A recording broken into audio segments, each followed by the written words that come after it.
photograph measured 3 inches by 4, small enough to hide, small enough to forget. But for Ilse Brenner, it was the only proof that before the war, before the uniforms, before the hunger that carved her face into something she no longer recognized, she had been someone's sister.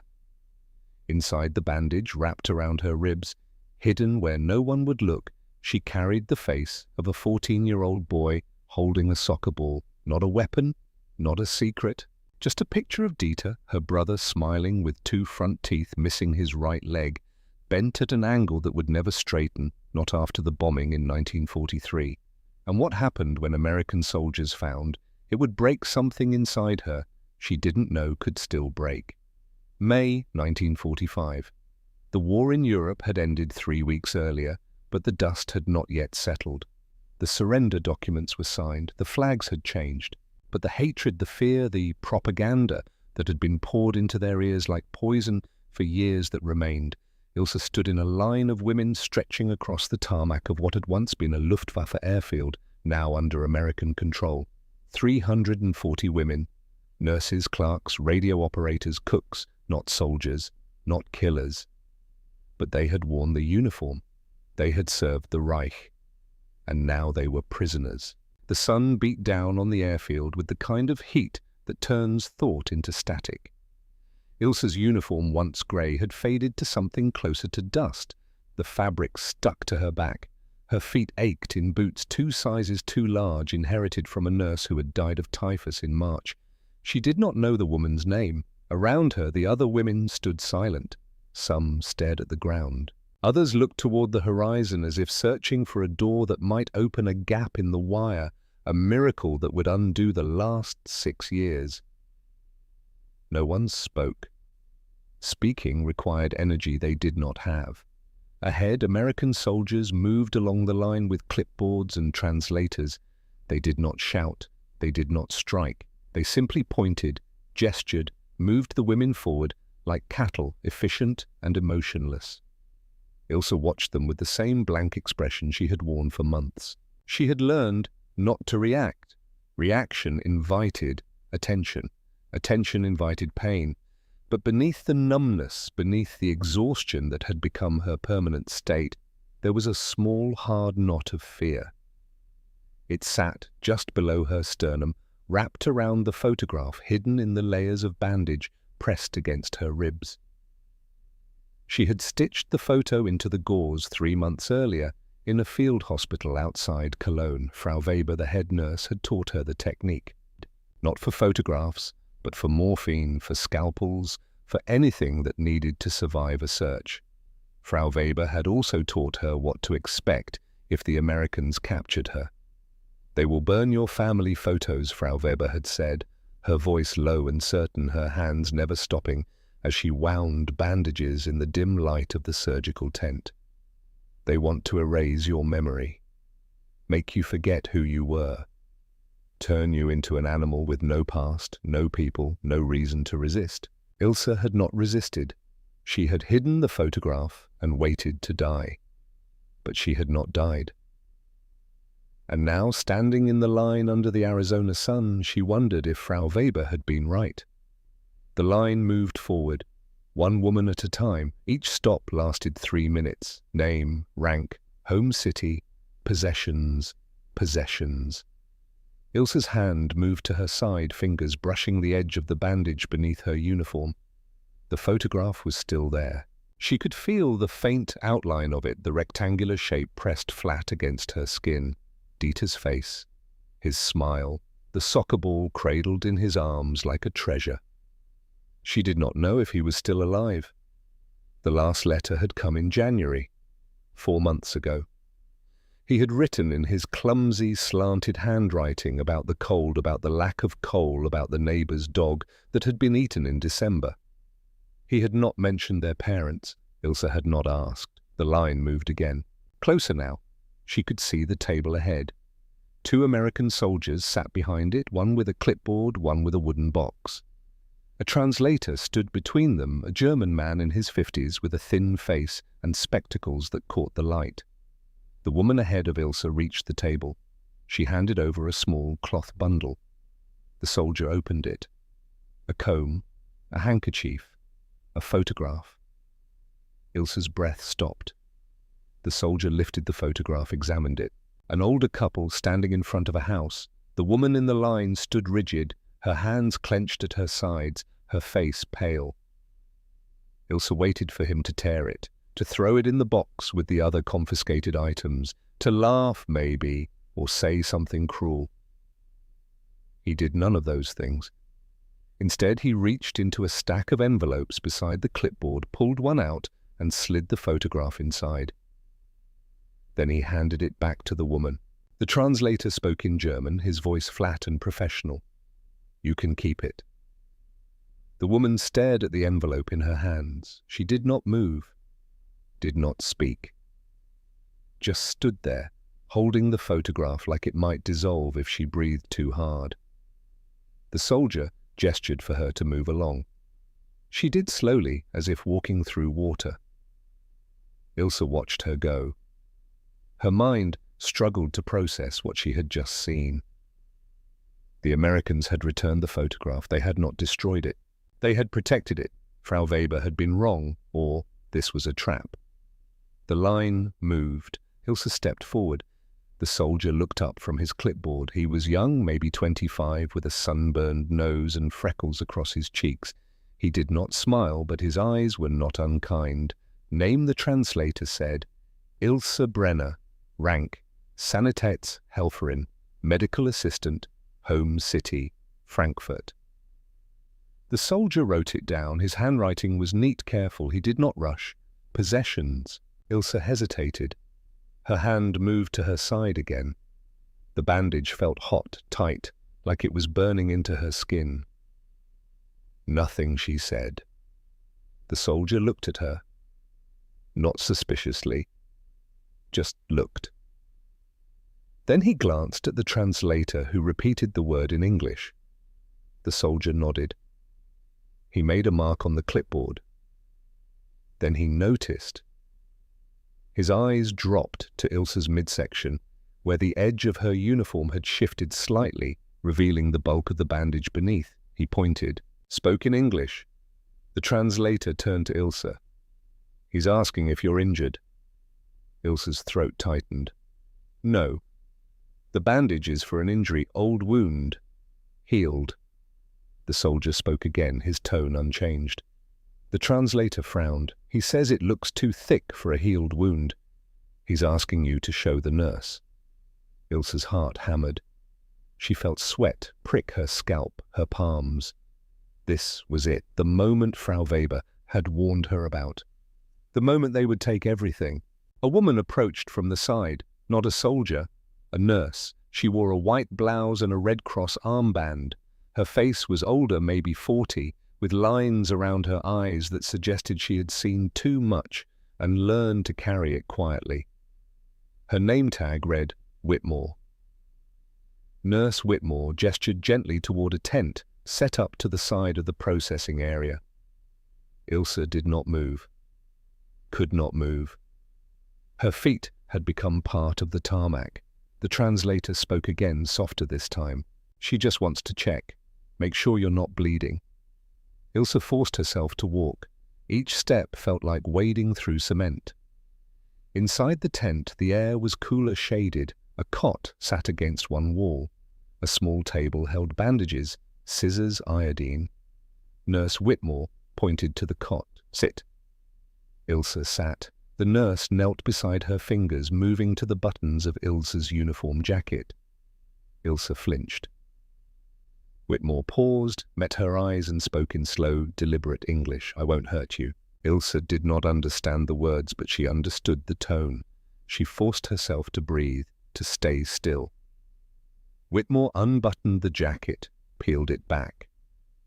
Beneath the bandage wrapped around Ilse's torso in layers, thick and uneven. Too thick, too deliberate. The nurse's fingers moved to the edge of the gauze. She began to unwind it, slowly, carefully, layer by layer. Ilse closed her eyes. She thought of Dieter, of the last time she had seen him, January 1943, before she had been conscripted. He had been 12 then, still small, still laughing, despite the limp that made the other boys mock him.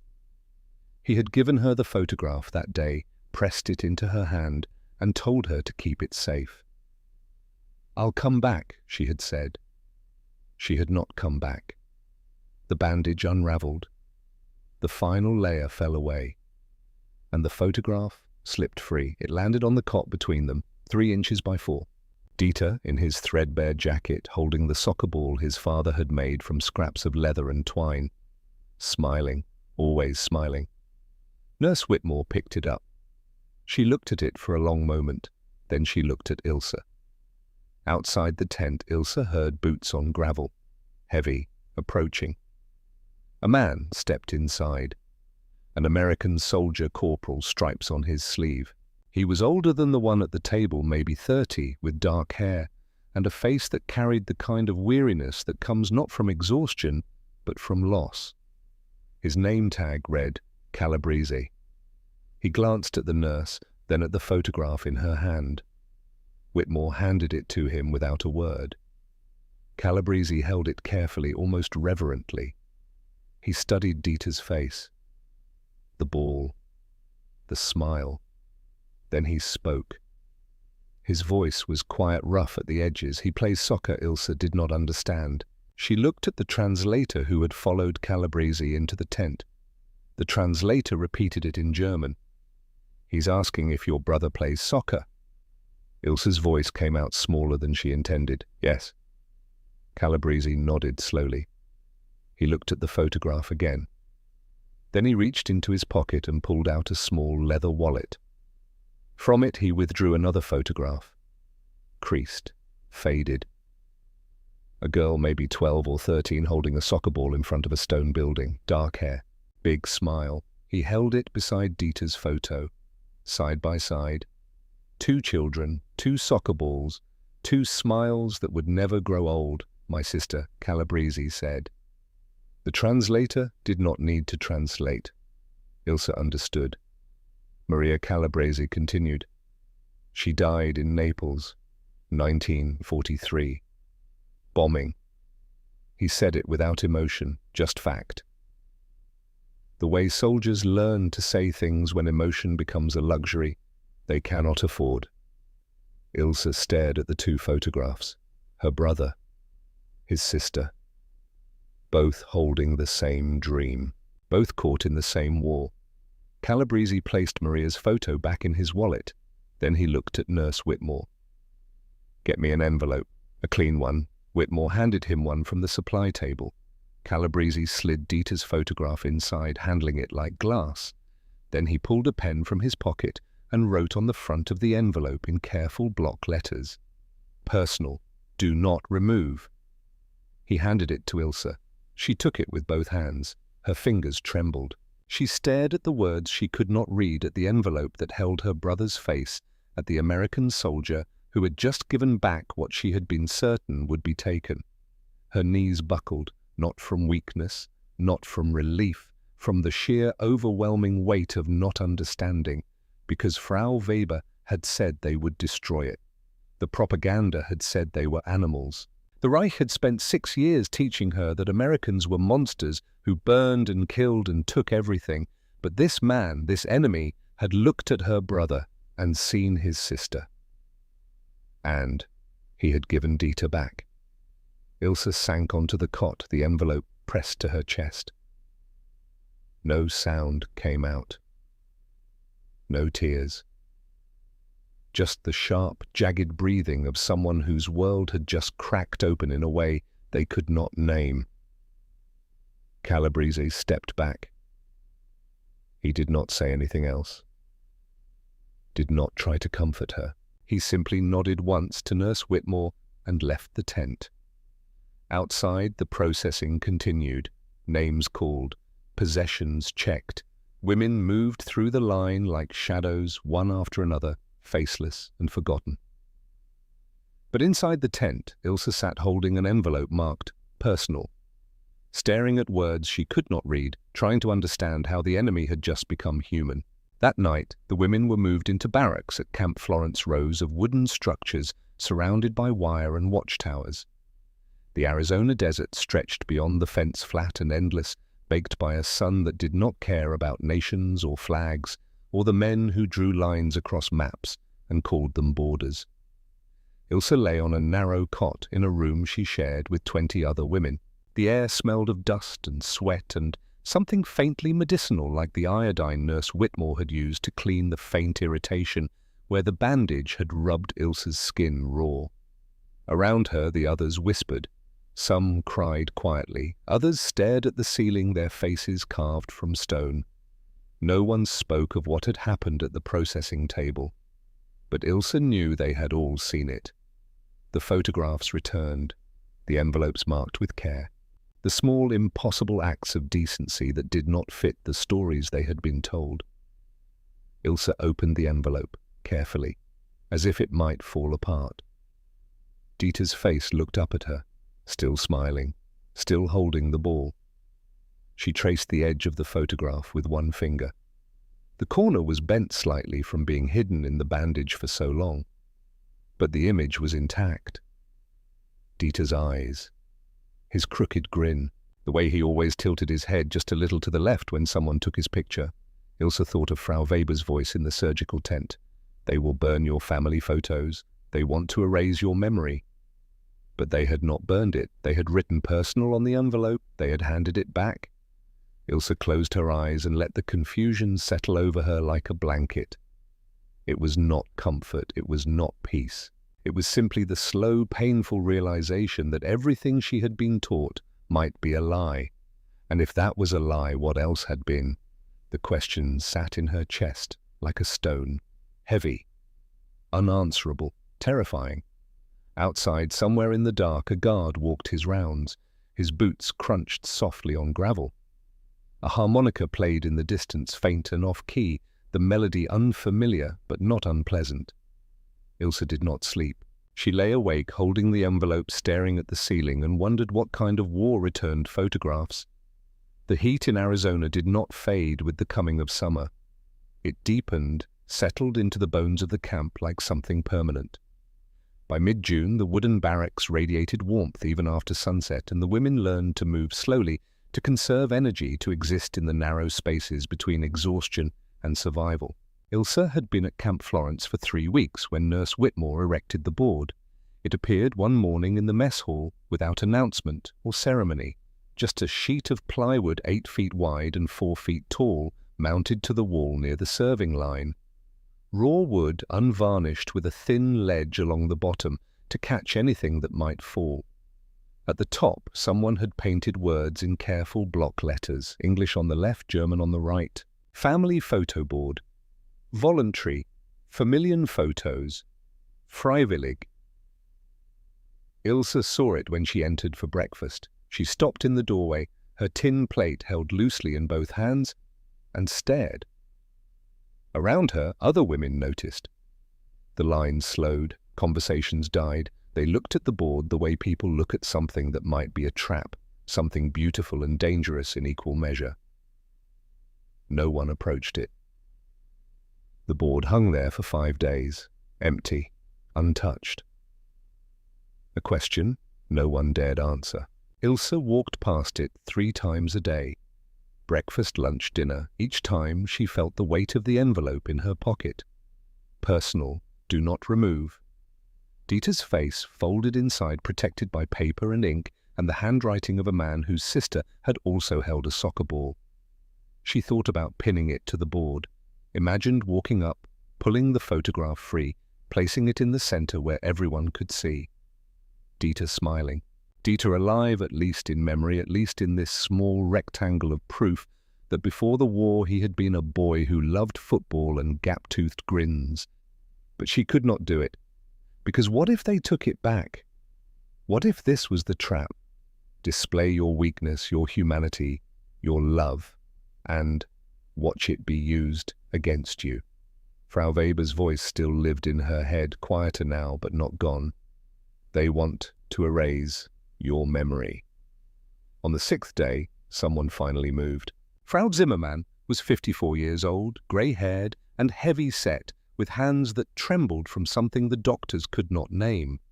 She had been a clerk in the Kriegsmarine filing reports in a basement office in Kiel until the British bombs made basements into tombs. She did not speak much, kept to herself, ate her meals quickly and returned to her bunk to stare at the ceiling. But on the 6th day she walked to the board with a photograph in her hand. The mess hall went silent. 200 women stopped eating, stopped breathing, and watched. Frau Zimmermann pulled a pin from the small jar Nurse Whitmore had left on the ledge. Her hand shook as she pressed the photograph to the board. A man in uniform, middle-aged, smiling stiffly the way people smiled for cameras before the war when photographs were expensive and rare. Beneath the photo she placed a small card. Her handwriting was shaky but legible. Otto Zimmermann, husband, missing since Stalingrad, January 1943. She stepped back, looked at the board, then turned and walked out of the mess hall without eating. No one spoke.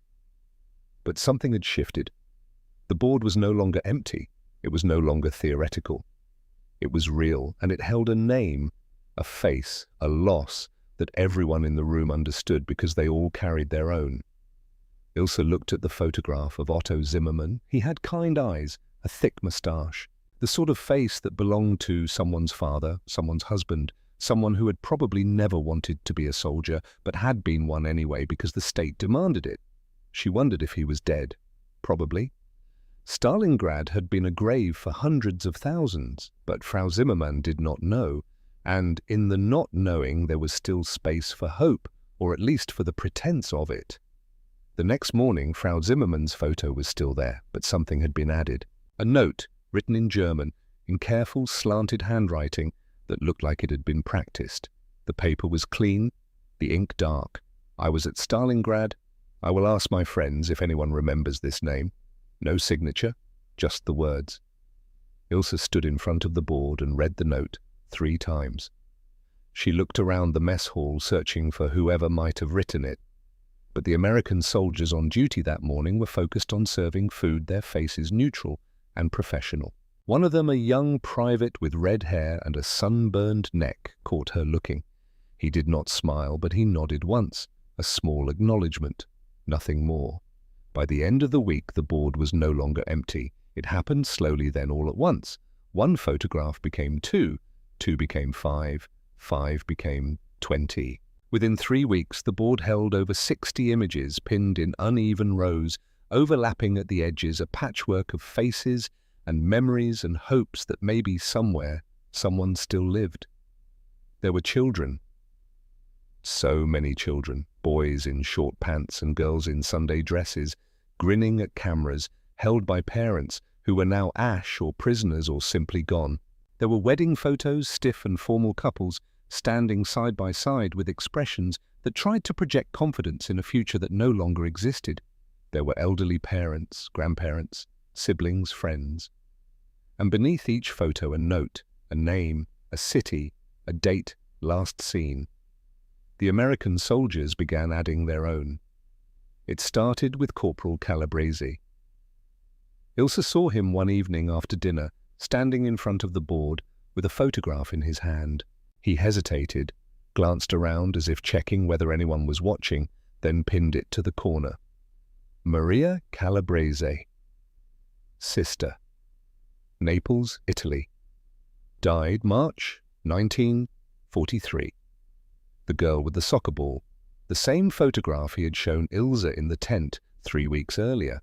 Now it hung on the board beside Otto Zimmermann, beside a German boy named Johann, who had been 12 when he disappeared in the firebombing of Hamburg, beside a grandmother from Munich who had died of starvation in January.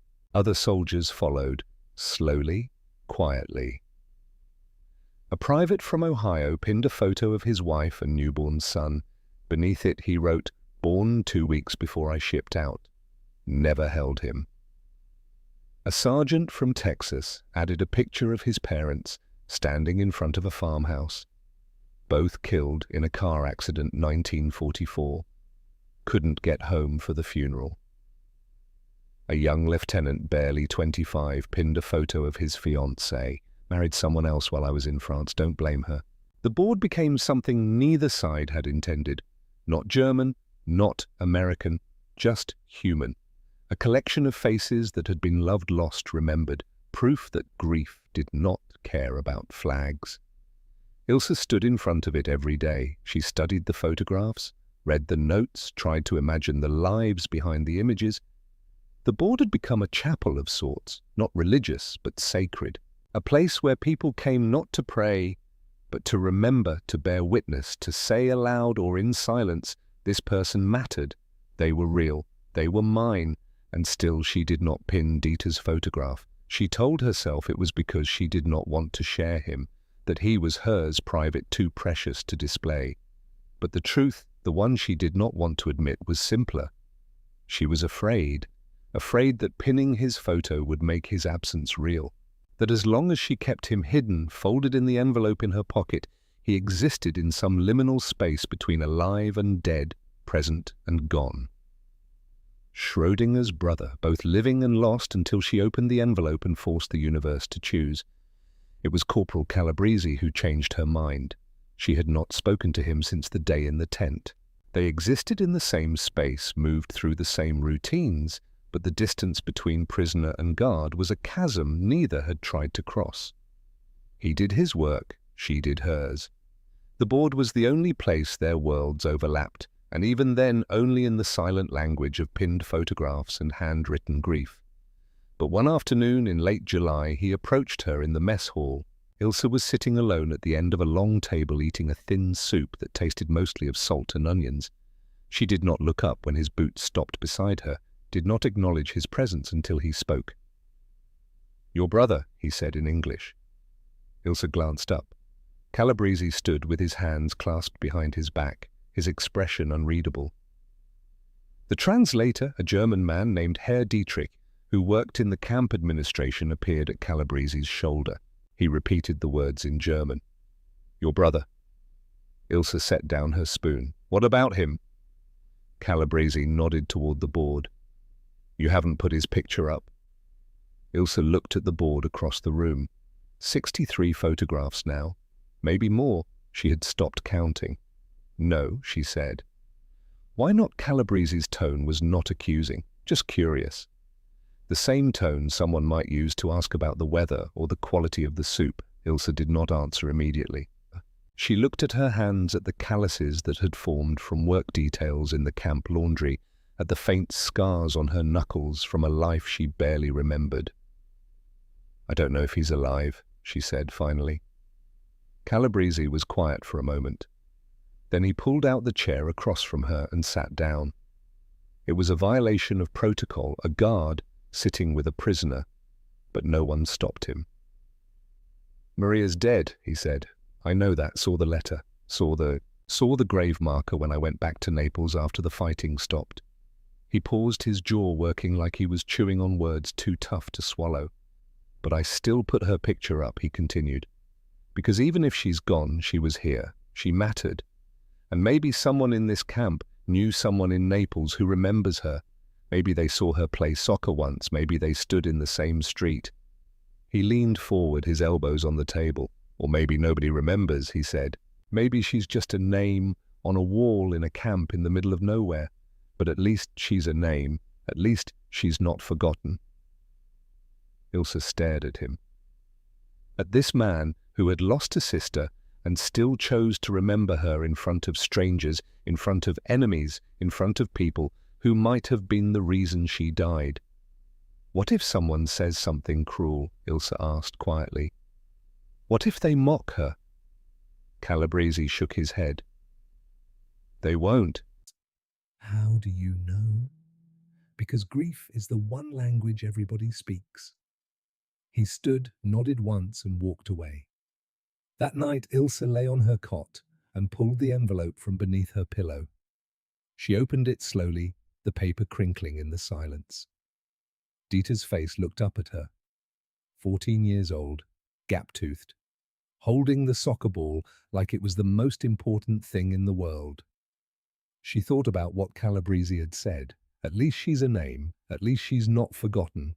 The next morning, she walked to the board. Her hands shook as she pulled the photograph free from the envelope. She had not looked at it in weeks, had kept it hidden even from herself, as if not seeing it might somehow protect her from the truth of what it represented. But now, standing in front of the board with 64 other faces staring back at her, she realized Calabrese was right. Dita deserved to be remembered, not hidden, not protected, remembered. She pinned the photograph in the center of the board, just below Maria Calabrese's soccer ball and just above Otto Zimmermann's stiff smile. Then she pulled a scrap of paper from her pocket and wrote in careful German, Dieter Brenner. Brother. 14 years old. Frankfurt. Injured leg, 1943. I don't know if he is alive. She stepped back and looked at it. At Dieter's face among all the others. At the board that had become a wall of memory, a monument to the people who had been loved and lost and carried through a war that tried to erase them. Around her, the mess hall continued its morning routine. Women lined up for breakfast. Soldiers served food. The world turned as it always did.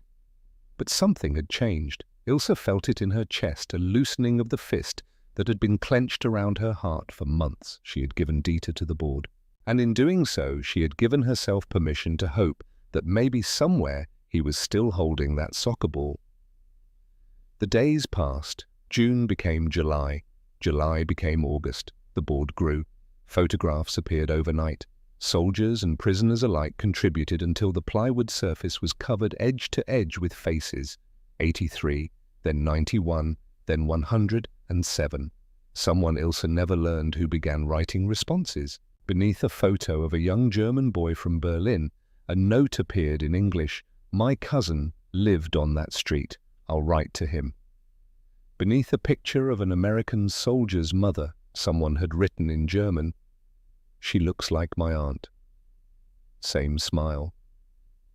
The notes were small, often meaningless, but they created connections, threads of recognition that crossed the artificial lines drawn by war. Ilse visited the board every day. She read the new editions, studied the faces, memorized the names. It became a ritual, a pilgrimage to a shrine that held no god, but carried the weight of belief anyway. And then one morning, in early August, she found something beneath Dieter's photograph. A note, written in German. The handwriting was rough, masculine, clearly not native. Your brother plays soccer. My nephew does too. They would have been friends. No name, no signature, just the words. Ilse stood frozen, the note trembling in her hand. She read it again, then again, trying to understand what it meant, this small acknowledgement from a stranger, this recognition that Dieter was not just a photograph, but a boy who loved football, who might have had friends, who might have lived a life beyond the frame. She looked around the mess hall, searching for whoever might have written it. But the soldiers on duty were busy with breakfast service, their faces neutral, their movements efficient. It did not matter. The note was there. Someone had seen Dieter. Someone had remembered. Ilse folded the note carefully and placed it in her pocket beside the empty envelope. Then she looked at the board, at the sea of faces staring back, and for the first time since her capture, she felt something that was not quite hope, but was close enough. She was not alone in her grief. None of them were. The board had become proof that even in a war designed to dehumanize, to strip away identity, and replace it with numbers and nations, people could still see each other, could still recognize the universal shape of loss. One evening in late August, Corporal Calabrese approached the board with a small wooden frame in his hands. Ilse was sitting on her usual bench watching as women came and went, adding photographs, reading notes, touching the faces of people they loved. She had fallen into the rhythm of it, the daily pilgrimage to the board, the ritual of remembering. Calabrese stopped in front of Dieter's photograph. He stood there for a long moment, studying it. Then he pulled a small knife from his pocket and began to work. Ilse stood and moved closer, watching as he carved into the wood frame. His hands were steady, practiced. The knife moved with precision, shaping letters into the pale surface. The wood was walnut, salvaged from a crate that had carried medical supplies from California. Calabrese had asked the camp carpenter for a piece small enough to fit in his pocket, smooth enough to carve clean. He used a folding knife his father had given him before the war. The blade was worn thin from years of sharpening, but it still held an edge. The smell of fresh wood curled into the air, sweet and resinous, mixing with the perpetual scent of desert dust and canvas. Each letter took precision. The curve of the B in Brenner, the twin parallel lines of the double L in Footballer. He carved in English first, then German below, making sure both languages sat level equal. It took him 20 minutes. When he finished, he held up the frame. The letters caught the light from the overhead bulbs, shadows deepening the words. Dieter Brenner, Footballer, 1945. He had carved it in English and German, both the letters clean and deep, permanent. He looked at Ilse. She stared at the frame, at the care he had taken, at the time he had spent creating something that would outlast memory. Why, she asked. Her English had improved over the months enough to ask simple questions. Calabrese considered the question.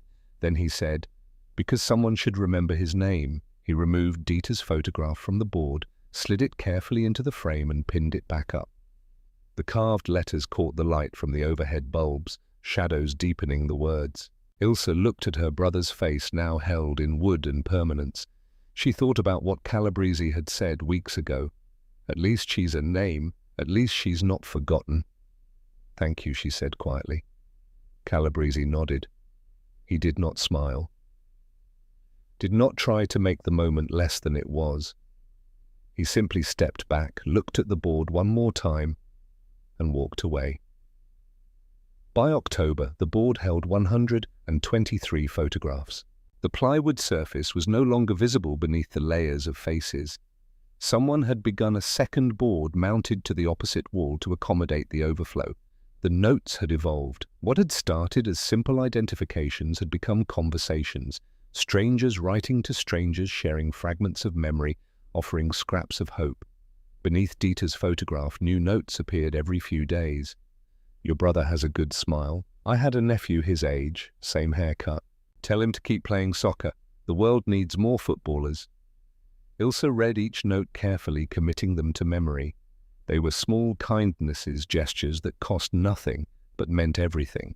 Proof that people were still capable of seeing each other, even across the barbed wire of nations and ideology. The heat broke in September.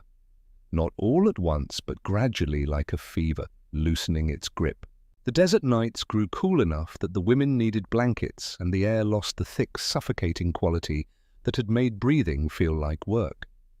Ilse had been at Camp Florence for 4 months when the first letters arrived. They came in canvas sacks delivered by Red Cross trucks that appeared at the camp gate every Tuesday. The guards would carry the sacks to a processing room where volunteers sorted through hundreds of envelopes matching names to prisoner records, checking for contraband or coded messages, translating addresses that had been written in languages the censors could not read. It took 3 weeks for a letter to travel from Germany to Arizona, sometimes longer, sometimes never. The first distribution happened on a Tuesday morning in mid-September. The women gathered in the mess hall after breakfast, standing in nervous clusters, their faces carved with an expression Ilse had come to recognize. Not hope exactly, something more cautious. The fear of hoping. A young lieutenant stood at the front of the room with a clipboard and a box of envelopes. He called names in careful, heavily accented German, stumbling over syllables, pausing to check his pronunciation. Zimmermann, Frau Elisabeth. Frau Zimmermann stepped forward. She was thinner than she had been in May, her face more drawn, but her hands were steady as she accepted the envelope. She did not open it, just held it against her chest and returned to her place in the crowd. The lieutenant continued. Fischer Greta, Hoffmann Inga, Schultz, Margareta. Ilse waited. Her name did not come. 23 letters were distributed that morning. 23 women walked back to the barracks with envelopes pressed to their chests like religious artifacts. The rest returned empty-handed, their faces carefully blank, their disappointment hidden behind the mask they had all learned to wear. That night, Frau Zimmermann sat on her cot and opened her letter. The barracks went silent. 32 women stopped their evening routines and watched as the older woman's hands trembled over the paper. Her lips moved as she read, forming words no one else could hear. Then she made a sound, not a sob, not a scream, something in between, a noise that came from a place too deep for language. She pressed the letter to her mouth. Her shoulders shook. One of the younger women, a former clerk named Hilda, moved to sit beside her. She did not speak, just placed a hand on Frau Zimmermann's back and waited. After a long moment, Frau Zimmermann lowered the letter. Her eyes were wet, her face blotchy. "He's alive," she whispered. The barracks exhaled. A collective release of breath. "Otto? He's alive. In a British camp. In Egypt." She looked around the room at the faces watching her, at the women who understood what it meant to carry hope like a stone for 3 years, only to have it suddenly impossibly transform into truth.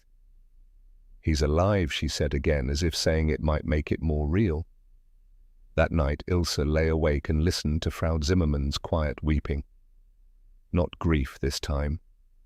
Relief. The sound of someone who had been holding their breath for so long they had forgotten what it felt like to fill their lungs.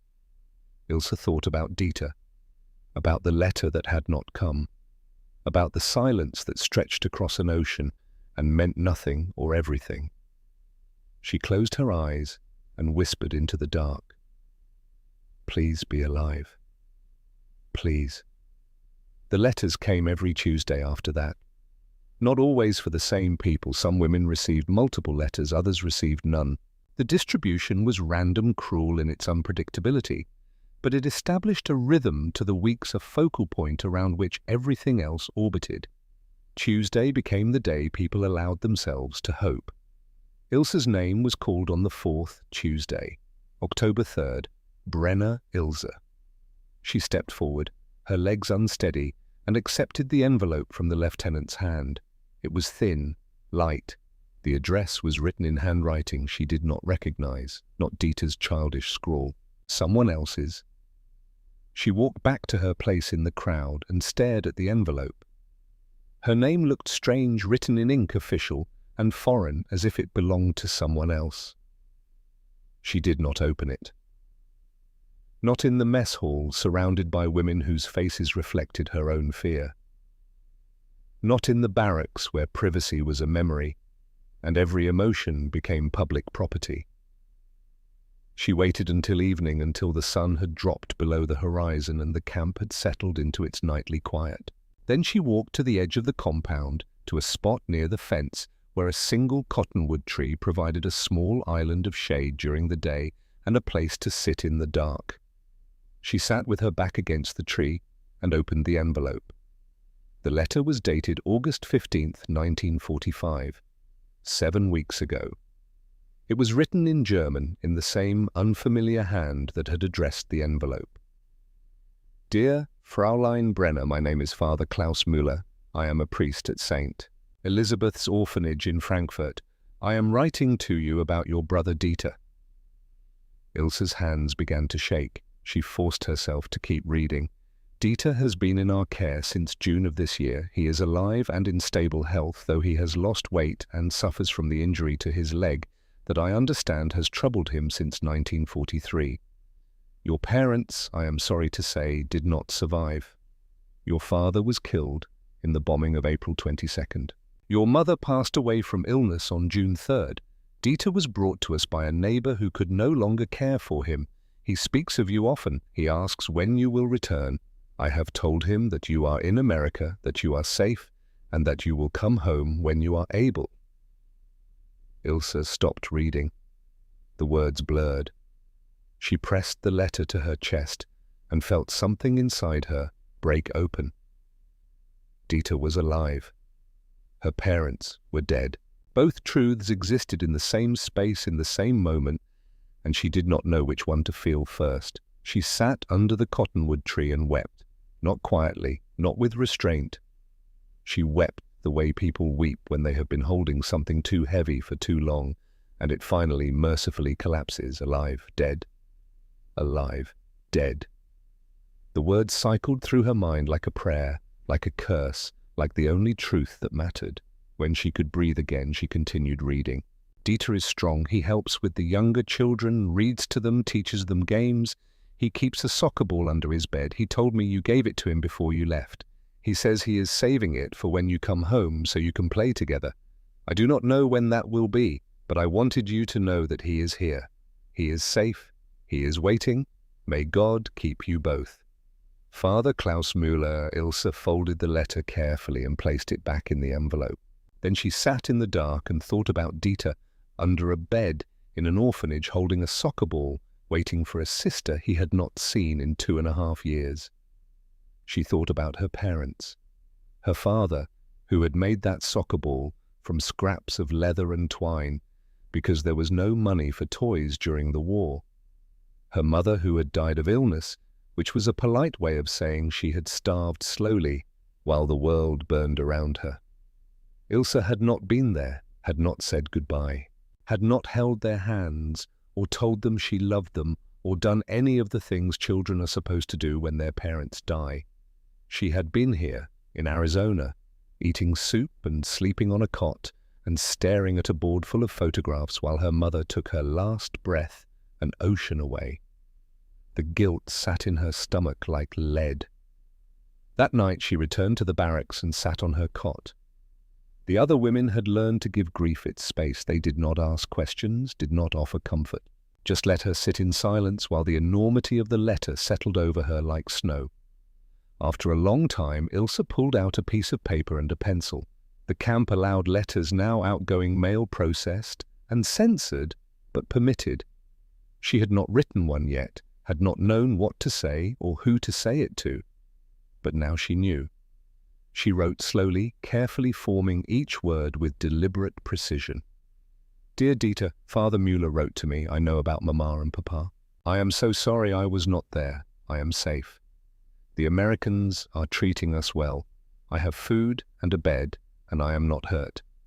I think of you every day. Keep the soccer ball safe. When I come home, we will play. I promise. Your sister, Ilse. She folded the letter and placed it in an envelope. The next morning, she gave it to the Red Cross volunteers who processed outgoing mail. It would take 3 weeks to reach Frankfurt, maybe longer, maybe never, but it was something. A thread cast across the ocean, fragile and thin, connecting her to the boy who waited with a soccer ball under his bed. That night, Ilse wrote another letter to Dieter. An American soldier made a frame for your photograph. He carved your name in wood. He called you a footballer. People here know your name. They see your face every day. You are not forgotten. Come home soon. We have a game to play. November came cold and clear. The desert transformed the heat, replaced by winds that carried the smell of distant rain and turned the sunsets purple and gold. The announcement came on November the 15th. The women were gathered in the mess hall for lunch when the camp commander, a colonel named Patterson, stood at the front of the room and cleared his throat. The room fell silent. Ladies, he said through the translator, the war is over.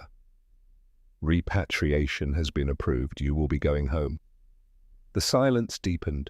No one cheered. No one cried. They simply stood there, absorbing the words, trying to understand what home meant after everything that had been destroyed. You will leave in groups, Patterson continued. Starting December 1st, transportation has been arranged. You will be taken to New York, then by ship to Bremen. He paused. You may take your personal belongings, including photographs. That last part, Ilse thought, was for them. An acknowledgement that the board had mattered, that the faces pinned to plywood had become more than decoration. That evening she stood in front of the board and looked at Dieter's framed photograph. The carved letters. The smile that had not changed. Corporal Calabrese appeared beside her. He did not speak at first, just stood there in the shared silence that had become their language. You're going home, he said finally. Yes, he nodded. Good. Ilse looked at him, at this man who had given her back her brother's face in a tent 6 months ago, who had carved a frame from wood because someone should remember. What will happen to the board? She asked. Calabrese was quiet for a moment. Then he said, "We'll keep it. Store it somewhere safe. Why? Because someday people will want to know what happened here. And this," he gestured to the wall of faces, "this is the only true record." Ilse turned back to the board. 123 photographs. 123 lives remembered.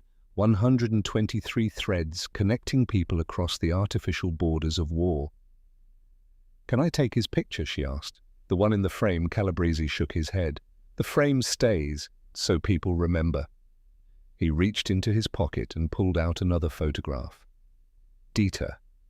Same image. A copy. "But take this," he said. "For him. So he knows his face was here." Ilse took the photograph. Her hands trembled. "Thank you," she whispered. Calabrese looked at the board one more time. Then he said, "Tell him about this place. Tell him his picture hung on a wall in America, and people wrote notes and nobody forgot his name." "I will." He nodded and walked away. The departure was scheduled for December 3rd, a cold Monday morning with frost on the ground and clouds low over the desert. The women gathered at the gate, their belongings packed in small bags, their faces set with the particular blankness that comes from not knowing whether to grieve or celebrate. Ilse stood in line with her bag clutched to her chest. Inside, she carried the envelope with Dieter's photograph, the letters from Father Müller, the notes people had written beneath Dieter's picture on the board. Everything that mattered compressed into paper and memory. The trucks arrived. Army vehicles, canvas covered with wooden benches in the back. The women climbed aboard slowly, helping each other up, finding seats, arranging themselves for the long journey ahead. Before Ilse could board, Nurse Whitmore approached. She carried a small package wrapped in brown paper. "For the journey," she said through the translator. Ilse opened it. Inside were sandwiches wrapped carefully. An apple, a bar of chocolate, and beneath the food a photograph. It was the board. Someone had taken a picture of it, the entire wall of faces captured in black and white. Ilse could see Dieter's frame in the center, the carved letters visible even in the photograph. On the back, someone had written in English, "Camp Florence, Arizona, 1945. We remembered. Ilse looked at Nurse Whitmore. The older woman's eyes were wet. "Thank you," Ilse said. "For everything," Whitmore nodded. She did not try to smile. Just placed a hand briefly on Ilse's shoulder, then stepped back. Ilse climbed into the truck. The canvas flaps closed. The engine rumbled to life. As the truck pulled away from Camp Florence, Ilse looked through the gap in the canvas at the buildings receding into the distance. The barracks, the mess hall, the fence. The board would stay there. Dieter's face carved in wood, held in place by a frame made by an enemy who had chosen to remember instead of erase. It was enough. The journey took 3 weeks, truck to train, train to ship, ship across an ocean that was grey and cold and endless. Ilse spent most of the voyage on deck, staring at the water, thinking about what waited on the other side. The ruins of Frankfurt, the orphanage, the boy who had grown taller in her absence. The ship docked in Bremen on December 22nd, 1945, 3 days before Christmas. The city was rubble, mountains of it stretching in every direction, broken buildings and shattered streets, and the skeletal remains of what had once been a thriving port. The women disembarked in silence, their feet unsteady on solid ground after weeks at sea. Red Cross volunteers met them with blankets and soup and directions to transit centers where they could find transportation to their home cities. Ilse took a train to Frankfurt. It moved slowly through a landscape of devastation, past burned forests and cratered fields, and towns that no longer had names because there was nothing left to name. She arrived on Christmas Eve. The orphanage was a grey, stone building on the eastern edge of the city, one of the few structures still standing in a neighborhood that had been reduced to dust. Ilse stood outside the gate for a long time, her bag at her feet, her heart hammering in her chest. Then she walked to the door and knocked. A priest answered, older, maybe 60, with kind eyes and a worn cassock. Father Müller, Ilse asked. He nodded. I'm Ilse Brenner. I've come for my brother. The priest's face softened. He stepped aside and gestured for her to enter. The orphanage was warm inside, heated by a wood stove that crackled in the corner. Children sat at long tables eating a simple dinner of bread and soup. They looked up as Ilse entered, their faces curious, wary. Father Müller led her down a hallway to a small room at the back of the building. He knocked once, then opened the door. Dieter, he said gently, you have a visitor. Ilse stepped into the doorway. The room was sparse. A bed, a chair, a small window that looked out onto the ruined street. And sitting on the bed, holding a soccer ball in his lap, was Dieter.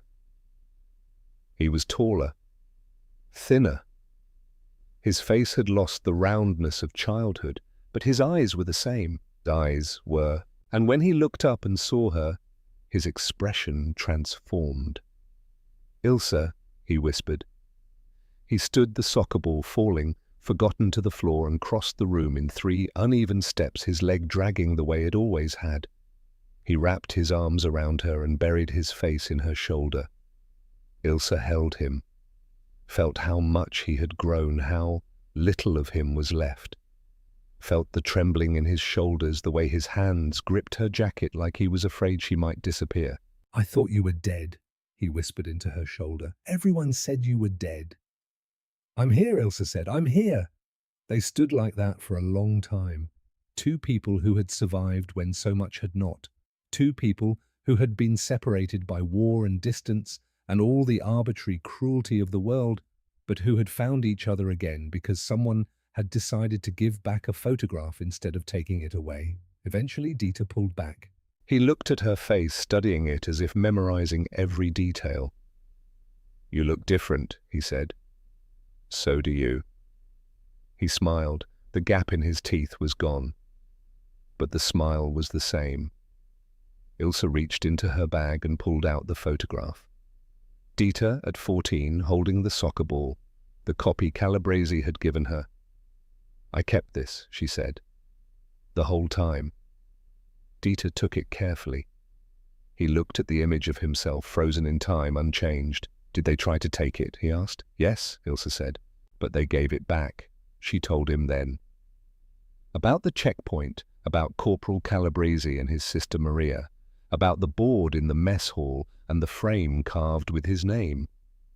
She told him about the notes people had written, about the strangers who had seen his face and said he had a good smile, that the world needed more footballers. She told him that in a camp in the middle of the Arizona desert, his name had been remembered. Dieter listened in silence. When she finished, he looked down at the photograph in his hands. An American soldier did that, he asked. Yes. Why? Ilse thought about how to answer, about all the reasons and no reasons, about the board and the war and the space between enemies and humans, because someone should remember your name, she said finally. Dieter nodded slowly. He looked at the photograph for a long moment. Then he picked up the soccer ball from where it had fallen and held it out to her. You promised we'd play, he said. Ilse took the ball. It was worn, the leather cracked, the stitching frayed, but it was still round, still whole. Tomorrow, she said, when there's light. That night, Ilse and Dieter sat together in the small room and shared the chocolate bar Nurse Whitmore had packed for the journey. It was American chocolate, sweet and rich, almost too much after months of rationing. They ate it slowly, savoring each piece, and talked about the future, about where they would live, what they would do, how they would rebuild from the ruins. Outside, snow began to fall, soft and silent, covering the rubble in white, making the world look clean, at least for a little while. Before they slept, Ilse pulled out the photograph of the board. She showed Dieter the wall of faces, the 123 people who had been remembered. That's you, she said, pointing to the frame in the center. Your picture. Dieter stared at it, at his face among all the others, at the carved letters that held his name. I was on a wall in America, he said quietly. It was not a question, just wonder. Yes. Did people really write notes? Yes. Every day, Dieter touched the photograph gently. What did they say? Ilse told him. About the notes praising his smile, about the people who said he looked like someone they knew, about the American soldier who had written that his nephew played soccer too. They saw you, Ilse said, not as an enemy, just as a boy who loved football. Dieter was quiet for a long time. Then he said, maybe that's what we all are, just people who love things. Ilse looked at her brother, 15 years old, orphaned, scarred, surviving, maybe she said. They slept that night in the same room, Ilse on the bed and Dieter on a mattress on the floor, the way they used to when they were children and the world was not yet broken. And in the morning, when the light came pale and cold through the window, they went outside and played soccer in the snow. 70 years later, a museum opened in what remained of Camp Florence, Arizona. The site had been abandoned after the war left to decay in the desert heat. But in 2015, a preservation group restored one of the barracks and converted it into a memorial. The centerpiece of the museum was the board. It had been found in storage wrapped in canvas, the photographs still pinned in place. The wood had warped slightly over the decades and some of the images had faded, but the faces were still visible. 123 people frozen in time. In the center, in a hand-carved frame, was Dieter Brenner. Dieter Brenner, footballer, 1945. The museum opened on a Saturday in June. Among the visitors was a man in his late 40s, tall and athletic with grey at his temples and kind eyes. He stood in front of the board for a long time, studying the faces. A docent approached. "Can I help you?" The man pointed to Dieter's photograph. "That's my grandfather." The docent looked surprised. "Your grandfather was a prisoner here, Nummer his sister was. She told me about this board." About the man who made the frame. He reached into his bag and pulled out a photograph. Dieter Brenner, older now, maybe 70, standing on a muddy field surrounded by a dozen boys in mismatched jerseys. His hand rested on the shoulder of a small boy with a gap-toothed grin. He kept playing, the man said, even with the bad leg. He said soccer saved him after the war, gave him something to hope for when everything else was gone. The man reached into his bag again and pulled out a second photograph. Dieter, older, maybe 70, standing on a muddy field surrounded by a dozen boys in mismatched jerseys. His hand rested on the shoulder of a small boy with a gap-toothed grin. "That's me," the man said, pointing to the boy. 1985, I was 8. He coached my team for 6 years, never missed a practice. He paused. He told me about the board once, about the American soldier who carved his name in wood. He said that's when he understood the war was really over, when an enemy saw him as a person, not a target. The docent listened, her eyes soft. "He died in 1998, the man continued. 73 years old. Heart attack, fast, painless. He was watching a World Cup match when it happened. Germany was playing." He smiled faintly. "My Aunt Ilse lived another 10 years. She never remarried, never had children. But she told everyone who would listen about the board, about the photographs, about how enemies became human." The docent smiled. "I'm glad." The man looked at the board again, at all the faces that had been remembered. "My aunt wrote a letter before she died," he said. "She left it for the museum, in case anyone ever wanted to know what this place meant." He handed an envelope to the docent. That evening, the museum director opened the envelope and read the letter inside.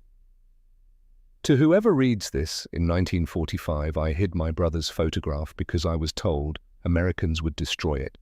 Instead, they protected it, they gave it a frame. They wrote his name with care. That photograph kept Dieter alive in my heart. During dark months, when I came home, it kept my humanity alive. The war took my parents. But that board, that simple board, gave me back my brother, not just his photo, his future. Tell this story, not about Germans or Americans, about what happens when enemies remember each other are human." Ilse Brenner, 2007. The letter was placed in a display case beside the board, and below it the museum added a placard with a single line. They didn't give her bacon, they didn't give her freedom, they gave her back her brother's face. And that somehow was enough. The board remains there still, in a small museum in the Arizona desert, a wall of faces that no one living remembers, but that everyone who sees them understands. Because in the end, war is not won by those who take the most. It is survived by those who give back what was almost lost.